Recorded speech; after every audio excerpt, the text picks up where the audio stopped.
महाकुंभ, जहां आस्था अनंत रूप में बहती है और करोड़ों लोग दिव्यता की धारा में एकत्र होते हैं। कौन सी शक्ति लाखों लोगों को महाकुंभ की ओर खींचती है?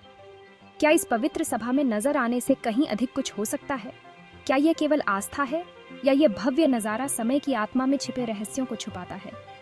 महाकुंभ की पहेली विज्ञान, पौराणिक कथाओं और आध्यात्मिकता का एक रहस्यमय संगम है, जिसने सदियों से लोगों को हैरान और उत्सुक किया है। क्या आप आगामी महाकुंभ के बारे में जानने के लिए उत्सुक हैं? क्या आप जानना चाहते हैं कि ये 2025 में कहाँ होने वाला है? नमस्ते, मैं निरवी हूँ और एक कॉस्मोस से। आइए हम महाकुंभ के सनातनिक इतिहास के बारे में कुछ अनकही कहानियां गहराई के साथ जानें। हर 12 साल में लाखों श्रद्धालु भारत की सबसे पवित्र नदियों गंगा, यमुना और पौराणिक सरस्वती के संगम पर महाकुंभ के लिए इकट्ठा होते हैं। महाकुंभ धरती पर सबसे बड़ा आध्यात्मिक समागम है। लेकिन क्या बात है जो इस आयोजन को इतना असाधारण बनाती है? क्या यह सिर्फ आस्था है जो लोगों को दुनिया के हर कोने से खींचती है, या कोई गहरी, अधिक रहस्यमय शक्ति काम कर रही है? क्या यह प्राचीन सभा उन सवालों के जवाब दे सकती है जो हमने अभी तक नहीं पूछे हैं? या यह उन रहस्यों की रक्षा करता है जो भौतिक और रहस्यमय दुनिया के बीच सेतु का काम करते हैं? महाकुंभ मेला की कथा एक दिव्यता और परंपरा की कहानी है। महाकुंभ मेला दुनिया के सबसे बड़े और सबसे महत्वपूर्ण हिंदू त्योहारों में से एक है। यह एक भव्य आध्यात्मिक सभा है जो हर 12 साल में भारत के 4 पवित्र शहरों हरिद्वार, प्रयागराज, उज्जैन और नासिक में होती है। कुंभ का अर्थ है घड़ा या कलश और महाकुंभ का अर्थ है विशाल कलश या महाकलश, जो इस आयोजन की विशालता और महत्व का प्रतीक है। यह त्योहार प्राचीन हिंदू पौराणिक कथाओं और परंपराओं में गहराई से निहित है, जिसकी उत्पत्ति के बारे में 2 आकर्षक कहानियां हैं। पहली कथा गरुड़, दिव्य पक्षी सदृश प्राणी, और अमृत कलश नामक अमृत के घड़े के इर्द गिर्द घूमती है। कहानी के अनुसार ऋषि कश्यप की 2 पत्नियां थीं, कद्रु और विनता, जो बहनें थीं। कद्रु 100 शक्तिशाली बच्चों की कामना करती थी और उसे 100 सर्प सदृश संतानें प्राप्त हुईं, जबकि विनता को 2 असाधारण बच्चे मिले। हालांकि अधीरता के कारण विनता ने अपना एक अंडा समय से पहले ही तोड़ दिया, जिससे उसके अधूरे बेटे अरुण का जन्म हुआ, जो बाद में सूर्य देव का सारथी बना। दूसरे अंडे से गरुड़ का जन्म हुआ, एक शक्तिशाली प्राणी जिसका शरीर मनुष्य का था और चेहरा पक्षी का। गरुड़ की ताकत अद्वितीय थी और उसका भाग्य अमृत के घड़े से जुड़ा था। जब गरुड़ प्रकट हुए, उनकी मां विनता बहुत परेशान थी। कद्रु और उनके 100 नाग शिशुओं ने विनता को दास्ता में जकड़ लिया था। अपनी इस स्थिति से दुखी होकर विनता ने मार्गदर्शन मांगा।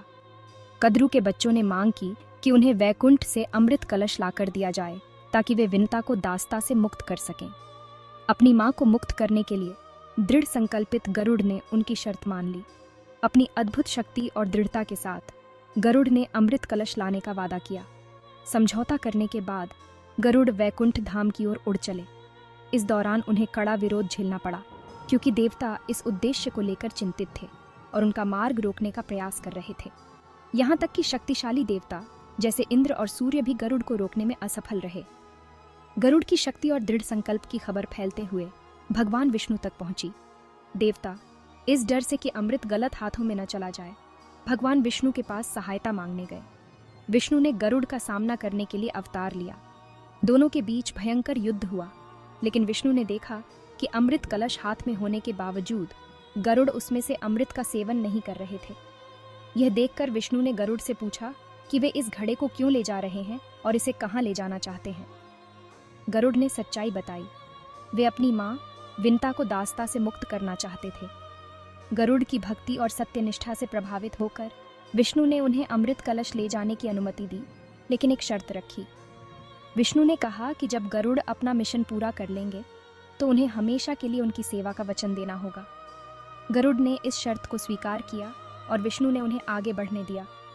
इस दौरान अमृत कलश से कुछ बूंदें धरती पर गिर गईं। ये बूंदें 4 स्थानों पर गिरीं: हरिद्वार, प्रयागराज, नासिक और उज्जैन।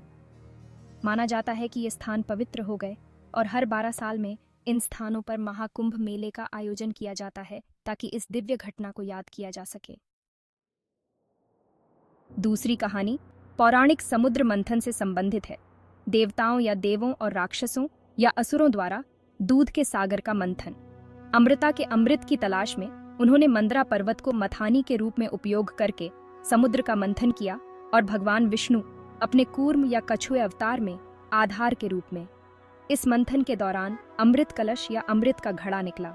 इसके अधिकार के लिए देवताओं और राक्षसों के बीच भयंकर संघर्ष हुआ। अमृत की रक्षा के लिए भगवान विष्णु इसे सुरक्षित स्थान पर ले गए। 4 स्थानों पर विश्राम करते हुए हरिद्वार, प्रयागराज, उज्जैन और नासिक। इन पड़ावों ने स्थानों को पवित्र कर दिया, उन्हें महाकुंभ मेला के लिए स्थल बनाते हैं।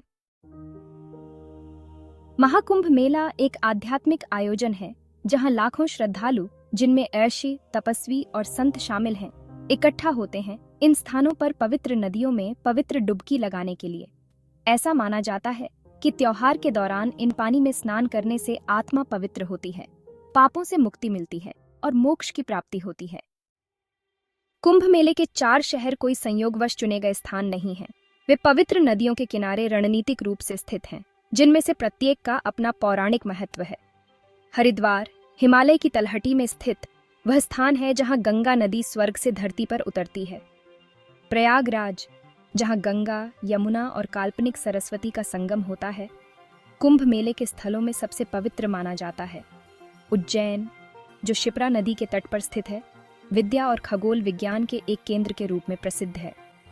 नासिक, जो गोदावरी नदी के किनारे स्थित है, भगवान राम के वनवास से जुड़ा हुआ है और यहाँ कई प्राचीन मंदिर हैं।